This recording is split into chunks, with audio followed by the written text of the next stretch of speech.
राम मंदिर, कतर में नेवी के जवानों की रिहाई और भी अच्छी खबरों के साथ 2024 की शुरुआत हुई। लेकिन फिर हल्द्वानी और फार्मर प्रोटेस्ट जैसी खबरों ने ना जाने हमें कहां लाकर खड़ा कर दिया है।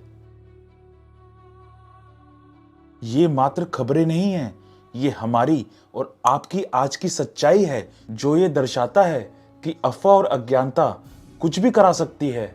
तो नमस्कार दोस्तों, मैं हूं मनीष अरोड़ा, आपका अपना दोस्त और साथी।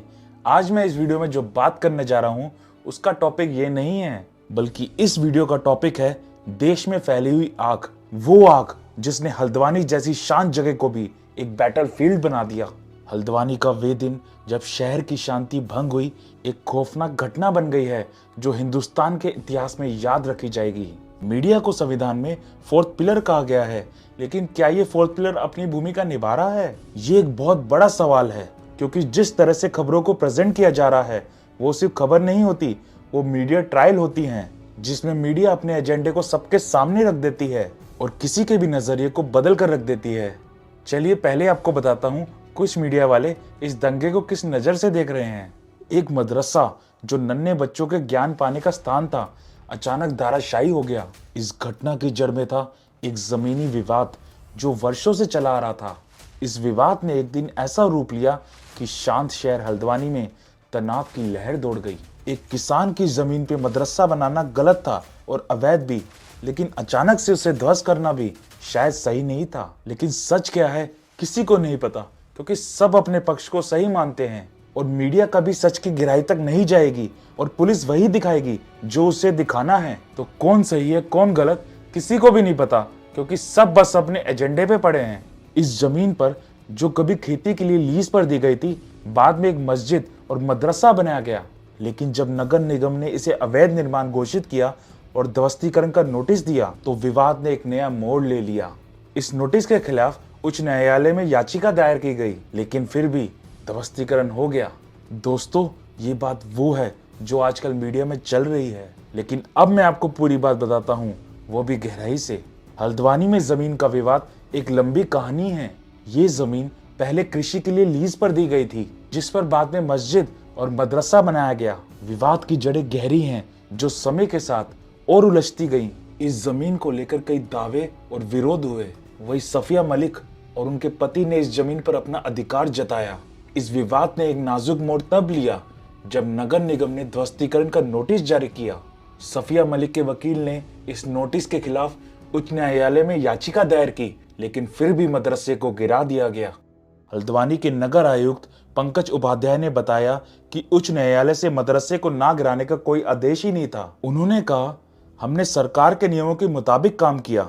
सुप्रीम कोर्ट ने 2009 में कहा था कि अगर अतिक्रमण हटाया नहीं जाता तो जिम्मेदार अधिकारी पर कार्रवाई होगी।